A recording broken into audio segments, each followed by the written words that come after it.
Welcome everyone. Welcome to Academic Addict. So in this video, we're going to talk about appendices or the appendix. When you're doing your research or like when you're doing your assignments, you have to update this appendix area where you have to add a lot of information. So in this video, we're going to talk about that. So we will go and see in this video. And so far we have covered how to do research, like from introduction section, how to choose a research topic, and also literature review. So likewise, we have covered few videos of how to do your basic research and also the assignment. So now in this video, so we are going to talk about the appendix part again. This video will be helpful for you all to update your appendix in your assignment or the research. We will go and check.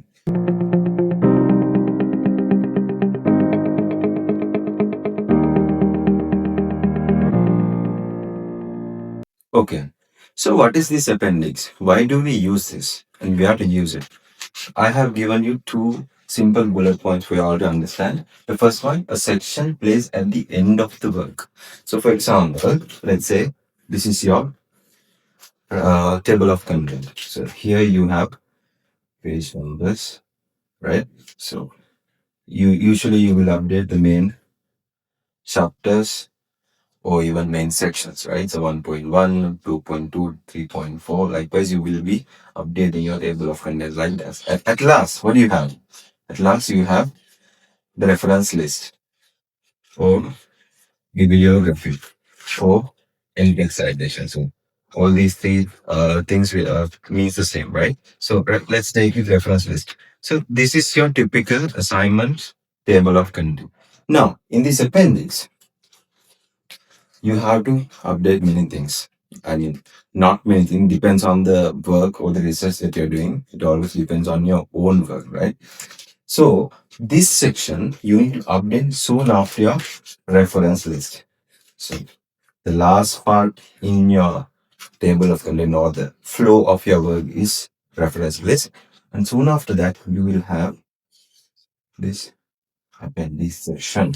So if I repeat this again, first main sections, and then you have a reference list, and then you have appendix. So this is the order. This is why we update this phrasing, a section placed at the end of the work. So this comes at last point. Okay. So what is the second one? Contain supporting materials. Now, all these are all this information that you have to update in this appendix is additional information. You see, let's say you have an assignment that you need to update. That assignment's word count is 1,000, and you need to talk about ABC theory, right? In this assignment, in the literature part, you need to discuss about ABC theory. Now, you can talk about this theory in that body of your work. But imagine you have some additional useful information related to this theory, right? That's it. This is the theory, and you explain in this, and you can elaborate further. So now you are elaborating this in this body of the work. It takes about, let's say, 300 words. Now you have additional 200 where you can still talk about this ABC theory. Now the problem is you only have 1,000 words in this assignment. So you need to allocate words very carefully, and you need to manage those word count very carefully. So now, but you have additional or useful information as well.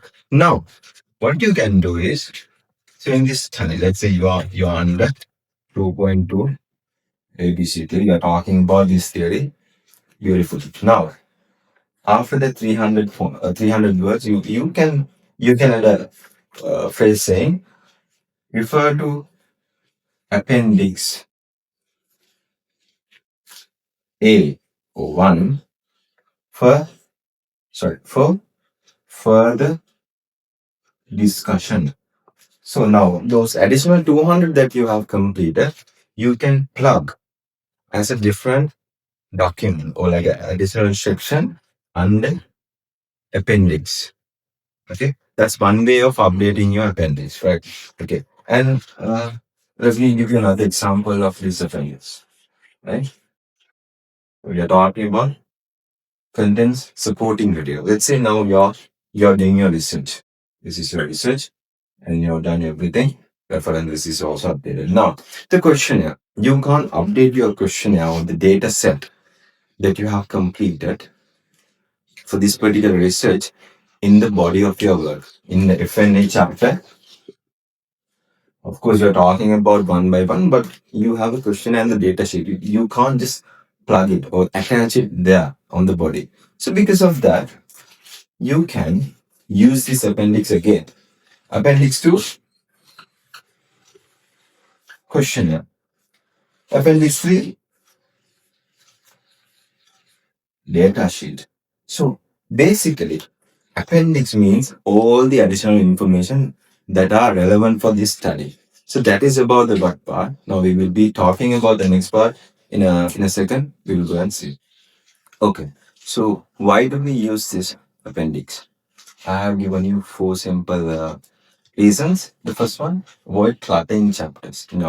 You don't have to put all this information and make it so heavy in the body. So that is why you have a separate section to update those additional information like under appendix. So whatever the additional data or the data that you cannot update in the body, you can allocate it under appendix as appendix 1. So that's the first one, avoid cluttering chapters. So squeezing all the information in the world on the body, right? The second one, maintains professionalism. So when you do that, it becomes more readable and more professional. So because of that, so we use this appendix. Okay, so these are the more important stuff and these are the less important stuff.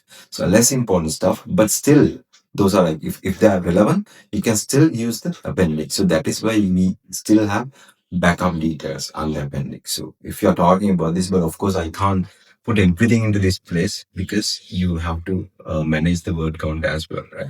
So but you have the strong feeling that this part of the work is also important, but at the same time you can't put that under your main body. So that is why you have been given that section where we call appendix to allocate those additional data. Okay, that's the second one. The third one, no negative impact on the flow. Now imagine you put all those information in the flow and it is very hard to read or follow. When you read or the mark read your assignment, so when you put all the information at once, right? So it's really hard to understand and follow that content. So that is why at the point where that you have to break nicely, you break it and put those additional information under your appendix. So yeah, so because of that, no negative impact you will have on your flow, the flow of the study, like introduction, literature review, request. You have a flow of the context. So when the reader reads that particular content, there won't be any negative impact because of the additional or heavy content that you have plugged on the body. No negative impact on the flow. The flow is the keyword, right? So the last one, no need to miss out important content. Now, if you feel like, okay, I know this part, the second part of this ABC theory is also much important, but I don't have any other words left as per my word count, word allocation. So you don't have to worry because you have another section called appendix. So in this appendix, you can use or plug those additional information or additional sub theory that you have found out from the secondary data. You can plug it under that appendix, but don't try to update like 10 appendices, especially in an assignment. So just try to limit everything. So any information that you feel like very important, you can plug it under appendix. So that is why we use this appendix. It's like a support that you have for your assignment or the research topics. Now, as you can see in the screen, I have given you examples of the appendixes. So these such type of documents you can always update or plug under your appendix. I hope this video is like very clear and very simple.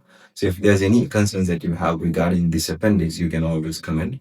I'll be the happiest to help. Enjoy your day.